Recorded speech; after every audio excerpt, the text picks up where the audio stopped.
Le dossier est clos depuis hier soir. Mesdames et messieurs, le verdict est donc tombé dans l'affaire de détournement de plus de 4 milliards de francs CFA à la DGI. Mathieu Kolaoleboko, que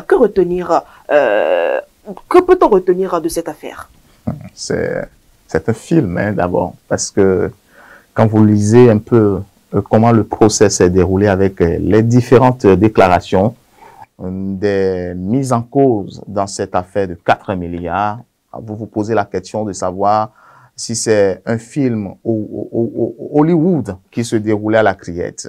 C'est un schéma bien tracé, c'est une action bien menée. Ce sont des séries qui ont été constituées pour qu'on en arrive là. Je ne pensais pas que depuis 2019 jusqu'à aujourd'hui, cette affaire pourrait avoir peut-être une suite. Vous-même, vous le savez, quand cette affaire s'est éclatée, on parlait de Carlos Adorano, ex-régisseur à la DGI en 2019, qui était là jeune, en tout cas frais, qui aurait détourné 4 milliards, parce qu'avant, on parlait au conditionnel, jusqu'à ce que on puisse écouter les différentes déclarations des uns des autres pour comprendre que c'était tout un réseau. Moi, je pense que personnellement, ce sont des leçons pour ceux qui ont la chance de côtoyer ce qu'on appelle l'argent. Parce que lorsqu'on a confiance en vous et qu'on vous place à un poste de responsabilité en tant que jeune, il faut que vous sachiez que vous avez deux missions. D'abord, servir les autres, d'accord, et faire foi de votre pragmatisme et de votre sincérité.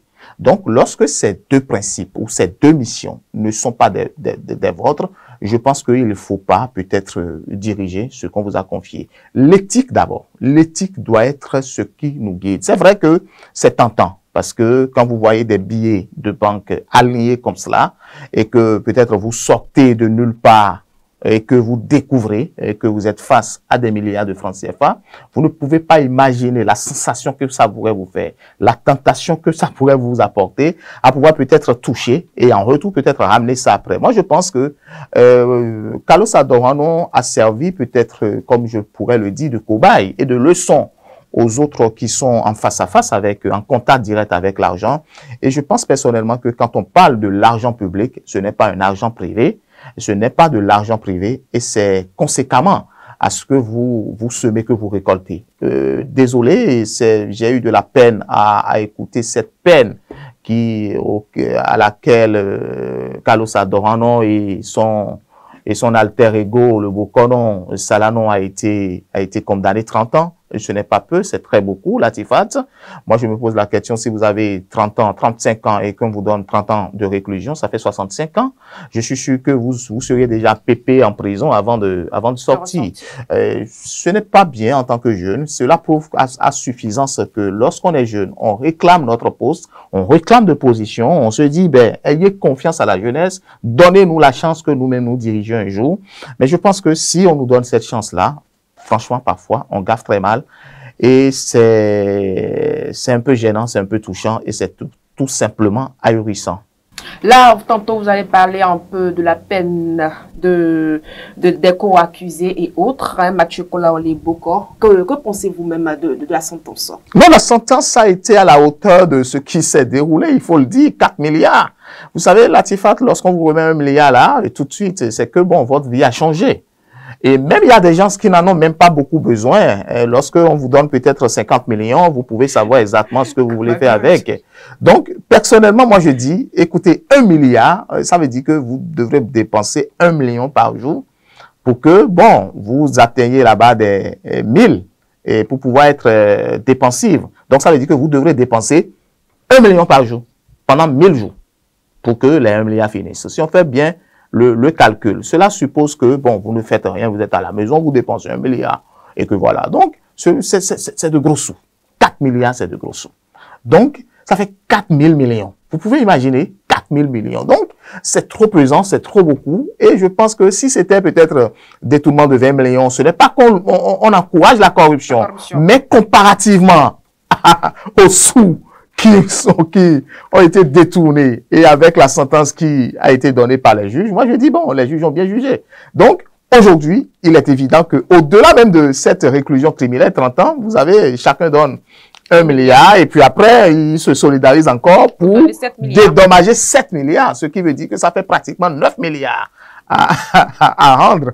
Donc, plus les 30 ans, c'est beaucoup. Où est-ce qu'on pourrait, lorsqu'on fait une soustraction entre 9 milliards et 4 milliards, vous savez, vous avez perdu 5 milliards. Vaut mieux d'être, d'accord, ce que nous sommes, que de montrer au-delà de ce que nous ne sommes pas. Moi, je pense que, personnellement, en tant que jeune, nous sommes très ambitieux, nous sommes trop ambitieux parfois, et cela dénote que il est important que lorsque nous n'avons pas la capacité, d'accord, de ce que nous devons être, nous serions représentatifs envers la société, il est important de garder peut-être, comment dit-on, d'être réticent et de savoir que la place à laquelle on m'a mise là, Latifat, je ne devrais pas aller au-delà, et lorsqu'on me confie un poste de responsabilité, je dois agir, il faut le dire, avec probité, avec éthique, avec respect, avec, comment dit-on, engagement et avec abnégation, tout simplement. Mathieu Kolaolebokoa, il faut reconnaître que l'affaire Carlos Adonwanon est l'un des dossiers qui vient ainsi d'être clôturé. Les regards sont à présent tournés vers les autres dossiers pendant devant la juridiction. Oui, le 28, le 28 prochain. Moi, j'ai pas trop de commentaires à faire sur ce dossier parce que l'affaire est encore pendante devant la justice, il faut le dire, et seuls les juges pourraient nous situer comme le cas de Carlos Adonwanon. Bon, vous savez, l'affaire Olivier Bokoye Ozadomeki, si c'est de ça qu'on parle, il faut qu'on aille tout droit, reste une affaire de deux enjeux, une affaire juridique et une affaire politique.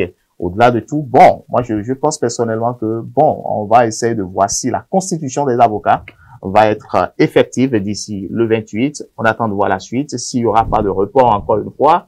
Et nous espérons que cette affaire puisse être vidée pour que le peuple béninois qui franchement attend impatiemment que cette affaire soit située puisse véritablement se retrouver et savoir qui est coupable et qui n'est pas coupable, parce qu'on parle quand même de complot, de tentative de coup d'État, c'est lourd. Donc si évidemment X ou Y est impliqué ou pas, il faut le préciser, on aura la chance de le savoir, mais avec ce que je vois depuis un certain moment à la Criette, il est évident de comprendre que la Criette ne prend pas totalement position comme l'estime beaucoup, parce que ce sont, tels que le dit beaucoup, qui disent oui, c'est les mêmes qui ont installé, c'est les mêmes qui ont installé. Ça veut dire que lorsque vous tombez sous le coup de la loi, il faut répondre de vos actes et il faut qu'on soit responsable de répondre. Et nous espérons que cette affaire va avoir une suite favorable pour chacun. Et chacun va essayer de souffler un tant soit peu. C'est comme on le dit, nul n'est au-dessus de la loi. Nul n'est au-dessus de la loi, et nous espérons peut-être que la Criette, au-delà de tout, va essayer de trancher de façon juste et équitable, encore une fois encore, pour que l'affaire ne prenne pas aussi une autre dimension politique et que chacun puisse être situé, parce qu'au-delà de tout, ce sont des pères de famille qui traitent devant la justice depuis un certain moment, et c'est dur de ne pas avoir ses proches à côté de nous. Mais pour ceux qui se réjouissent aussi, parce que l'autre est en train de subir ou pas, il faut qu'on sache que la roue tourne et on doit apporter tout notre soutien, parce qu'après, tout ce sont les Béninois. Et bon, nous espérons, nous avons confiance à la justice béninoise et nous comptons sur cette justice-là pour que justice aussi soit faite. Merci à vous, Mathieu Kolaolebokoa. Je vous annonce que c'est le dernier forum pour le comité de cette semaine. Je vous souhaite un excellent week-end. Merci, Latifat. Dans l'espoir de vous retrouver en pleine forme lundi, n'est-ce pas?